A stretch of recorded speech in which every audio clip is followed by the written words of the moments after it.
नमस्कार दोस्तों, स्वागत है आपका अपने YouTube चैनल पारुति आइडिया पर। तो दोस्तों, आज हम कथा सुनेंगे ऋषि दुर्वासा और कल्पवृक्ष के बारे में। शायद आप लोगों ने इस कथा को अभी तक नहीं सुना है। ये एक सच्ची कथा है और इस कथा के श्रवण मात्र से ही आपको पुण्य की प्राप्ति होगी। लेकिन जो लोग कथा को बीच में छोड़कर जाते हैं उनको वो पुण्य फल नहीं प्राप्त होता है। इसीलिए मेरे प्यारे भक्तों, कथा को बीच में छोड़कर जाना बिल्कुल सही नहीं है। तो आइए शुरू करते हैं। बोले भगवान भोलेनाथ की जय हो। एक समय जब श्री रामचंद्र जी का दर्शन करने के लिए अपने 60,000 शिष्यों सहित ऋषि दुर्वासा अयोध्या को जा रहे थे, तब मार्ग में जाते हुए दुर्वासा ऋषि ने सोचा कि मनुष्य का रूप धारण कर यह तो विष्णु जी ही संसार में अवतीर्ण हुए हैं, यह तो मैं जानता हूँ, किंतु संसारी जनों को आज मैं उनका पौरुष दिखलाऊंगा। अपने मन में ऐसा विचार करते हुए ऋषि दुर्वासा अयोध्या नगरी आए और उन्होंने नगरी में प्रवेश कर सबको साथ ले लिया। भगवान के भवन के 8 चौकों को लांघकर पहले सीता जी के भवन में पहुंचे।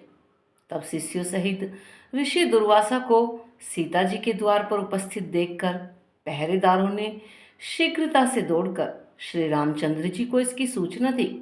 यह सुनते ही भगवान श्री राम मुनि दुर्वासा ऋषि के पास आ पहुंचे और उन्हें प्रणाम कर सबको बड़े आदर सहित भवन के अंदर लिवा ले आए तथा बैठने के लिए सुंदर आसन दिए।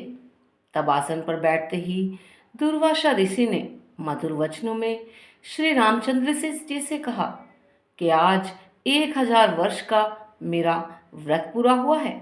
इसी कारण मेरे शिष्यों सहित मुझे भोजन कराइए और इसके लिए आपको केवल एक मुहूर्त का ही समय देता हूँ। साथ ही यह भी ज्ञात रहे कि मेरा यह भोजन जल, धेनु और अग्नि की सहायता से प्रस्तुत न किया जाए। केवल एक मुहूर्त में ही मेरा इच्छानुसार वह भोजन, जिसमें विविध प्रकार के पकवान प्रस्तुत हों, मुझे प्राप्त हो।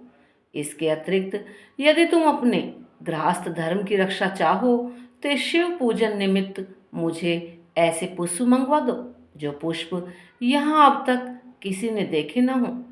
यदि यह तुम्हारा किया ना हो सके, तुम पर ना किया जा सके, तो मुझसे स्पष्ट कह दो कि मैं इसे करने में असमर्थ हूँ। मैं अपने चेलों के साथ यहाँ से चला जाऊंगा।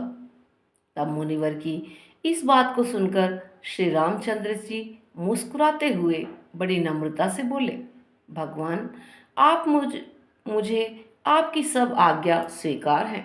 तब राम जी की बात को सुनकर दुर्वासा ऋषि अत्यंत प्रसन्न होकर बोले, मैं सरयू में स्नान करके अभी तुम्हारे पास आता हूँ। और हाँ, शीघ्रता करना भोजन बनाने में। हमारे लिए सभी सामग्रियों को प्रस्तुत करने के लिए अपने भाइयों तथा सीता को शीघ्रता के लिए कह देना। अब रामचंद्र जी ने कहा, अच्छा महाराज, आप जाइए, स्नान कीजिए। दुर्वासा ऋषि जी स्नान करने चले गए। अब तो राम जी बहुत चिंतित हो गए। लक्ष्मण और अपने अन्य भ्राता माता जानकी तथा सबके साथ व्याकुल हो राम की ओर निर्निमेष दृष्टि से देखने लगे कि मुनिवर ने तो इस प्रकार की सब अद्भुत वस्तुएं मांगी हैं। इसके लिए देखें कि अब भगवान क्या करते हैं, क्योंकि बिना अग्नि, जल और बिना गाय के उनके लिए किस प्रकार से भोजन प्रस्तुत करें। तब रामचंद्र जी ने लक्ष्मण जी से एक पत्र लिखवाया। फिर उस पत्र को अपने बाण में बांधकर धनुष पर चढ़ाया और उन्होंने फिर अपना बाण चला दिया। वह बाण वायु वेग से उड़कर अमरावती में इंद्र की सुधर्मा नामक सभा में जाकर उनके सामने गिर पड़ा। उस बाण को देखकर इंद्र व्याकुल हो गए कि यह किसका बाण है। फिर उठाकर जब देखा तो उस पर राम का नाम अंकित था। फिर उसमें बंधे पत्र को खोलकर पढ़ा। पत्र खुलते ही वह बाण फिर वहां से उड़कर भगवान राम के तरकश में आ गया। उधर इंद्रदेव ने उस पत्र को सभा में बैठे हुए सभी देवी देवताओं को सुनाया। उसमें लिखा था, इंद्र स्वर्ग में सुखी रहो, मैं सर्वदा तुम्हारा स्मरण करता हूँ, परंतु आज मैं तुम्हें एक आज्ञा देता हूँ।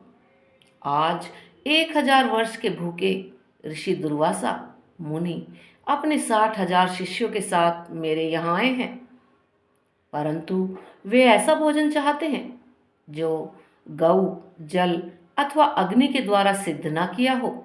इसके साथ ही उन्होंने शिव पूजन के लिए ऐसे पुष्प मांगे हैं जिन्हें कि अब तक मनुष्य ने ना देखा हो। मैंने उनकी यह मांग स्वीकार कर ली है। अब ऋषि सरयू नदी में स्नान करने गए हैं, इसीलिए तुम शीघ्र ही कल्प वृक्ष और पारिजात जो क्षीर सागर से निकले हैं क्षण मात्र में मेरे पास भेज दो। इसके लिए रावण के संहारक मेरे बाणों की प्रतीक्षा मत करना। यह पत्र देवताओं को सुनाकर इंद्रदेव तत्क्षण उठ पड़े और कल्प वृक्ष तथा पारिजात को साथ ले देवताओं सहित विमान में बैठकर अयोध्या नगरी में आ पहुंचे। लक्ष्मण जी ने इंद्रदेव का स्वागत किया। इंद्रदेव ने भगवान राम के पास पहुंच पारिजात और कल्प वृक्ष को राम को अर्पण किया। इतने में ही सरयू तट से दुर्वासा ऋषि ने अपने एक शिष्य को राम के पास भेजा कि तुम जाकर देखो कि राम इस समय क्या कर रहे हैं। मैंने जो आज्ञा दी है उसके अनुसार कुछ अन्न अब तक बना है या नहीं, अब तक वैसे ही चिंतामग्न हैं या कुछ कर रहे हैं। यदि मेरी आज्ञा अनुसार पकवान प्रस्तुत कर रहे हैं तो तब तक कितनी सामग्री तैयार हुई है, ये सब तुम चुपके से देखकर मेरे पास आ जाओ। आप तो जो आज्ञा, ऐसा कहकर वह शिष्य राम जी के भवन में आया। देखा तो कल्प वृक्ष और पारिजात से युक्त देवताओं की मंडली में श्री राम विराजमान हैं। यह देखकर उस शिष्य ने शीघ्र ही ऋषि दुर्वासा के पास जाकर वह समाचार कह सुनाया। शिष्य की बात सुनकर दुर्वासा ऋषि को आश्चर्य हुआ। स्नान कर शिष्यों को साथ ले दुर्वासा ऋषि भी रामचंद्र जी के सुंदर भवन में आ पहुंचे। अब तो दुर्वासा ऋषि जी को आया देख देवताओं सहित श्री राम जी ने उठकर उन्हें तथा उनके सब शिष्य को बड़े आदर के साथ प्रणाम किया और उत्तम आसन पर बिठाकर सीता तथा लक्ष्मण आदि के साथ उनकी पूजा की।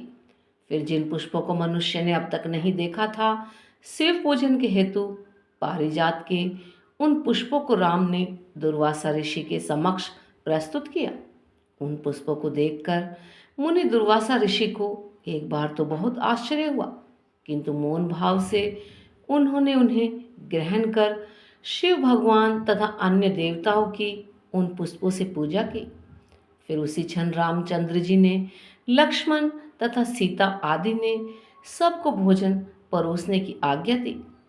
तब दिव्य अलंकारों से विभूषित सीता माता ने कल्प वृक्ष और पारिजात की पूजा कर अनेक पात्रों को लाकर उनके नीचे रख दिया और प्रार्थना करने लगी।